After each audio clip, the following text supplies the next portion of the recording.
Curiosity has an iron grip on me, and it's honestly quite sickening. Whenever I catch a glimpse of someone entering their phone's PIN number, I can't help but try to decipher it. I've got a knack for it, and these numbers stick in my memory like glue. Even my friend Harry, who has no secrets, isn't safe from my prying eyes. I confess, it's a maddening trait I possess, one that I'd detest if turned against me, yet I find myself powerless to resist. I comprehend the impulse that drives individuals, women or men, to scrutinize their partner's phone when they suspect infidelity. In such circumstances, investigating a phone seems warranted, even justified. However, I lack any reason to delve into messages on a phone. I'm happily engaged and smitten with the most wonderful boyfriend. Our love is intense, and we're set to marry next spring. I have complete faith in him and understand that his feelings mirror my own. Yet, despite this trust, I can't prevent myself from snatching his phone off the table when he's momentarily away. My fingers dance across the keypad, granting me access to his messages. Harry remains oblivious to my actions, as I ensure I only explore when he's safely out of sight, usually when he's showering. Strangely, I've never stumbled upon secrets, deception, or anything remotely questionable. Harry is an open book, utterly dependable. Nevertheless, this compulsive curiosity of mine lingers. Caution is paramount, however. I've encountered instances where I've read something I wasn't meant to know yet. I must remember not to mention details that I've gleaned prematurely. I can't blurt out, "So you're playing football with Chen on Saturday, right?" when I've just read his plans and he hasn't mentioned them to me.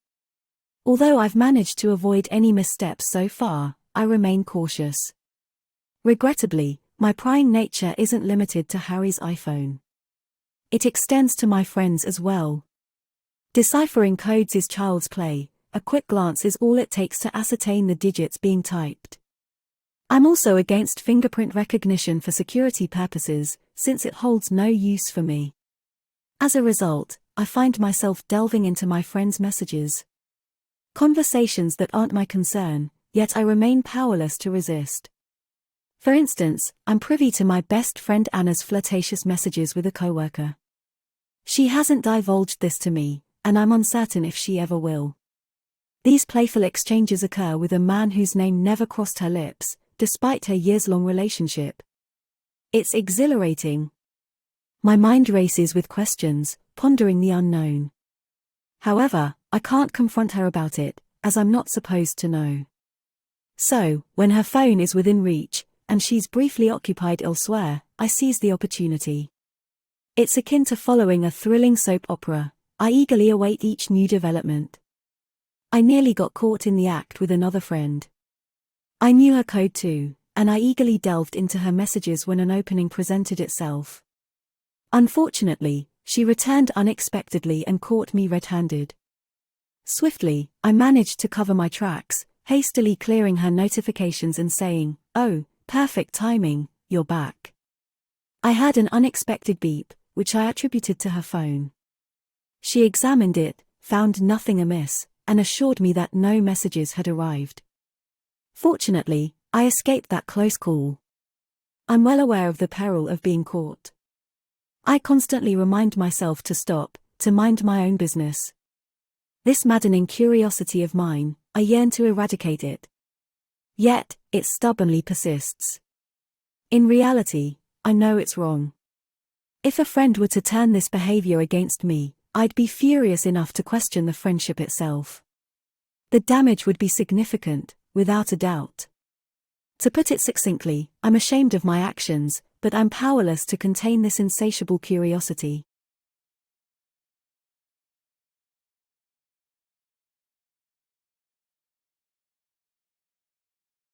As a Christian, I feel compelled to respond to your confession with honesty and understanding.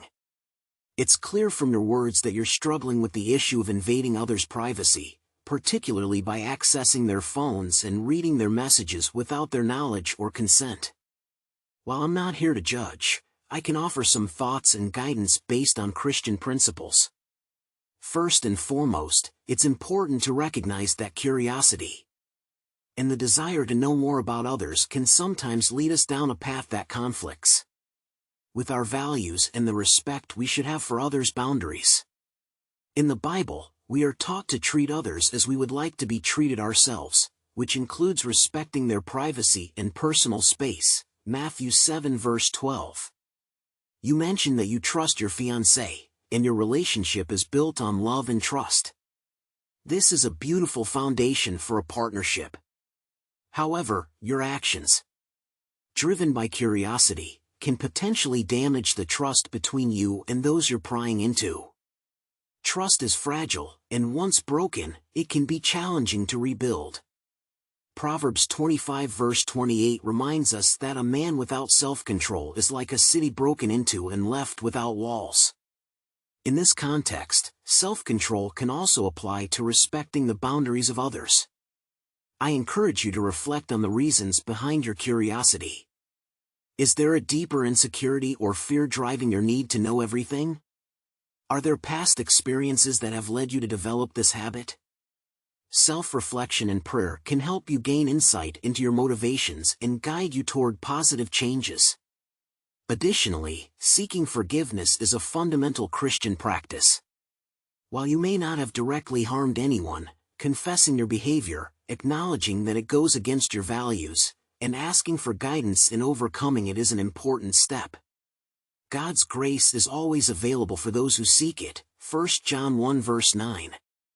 Lastly, consider discussing your struggle with a trusted friend, family member, or even a pastor.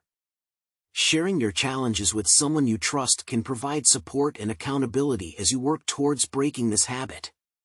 Remember, growth and change take time and effort, but with faith, self-awareness, and a commitment to aligning your actions with your Christian values, you can overcome this struggle and live a more spiritually fulfilling life.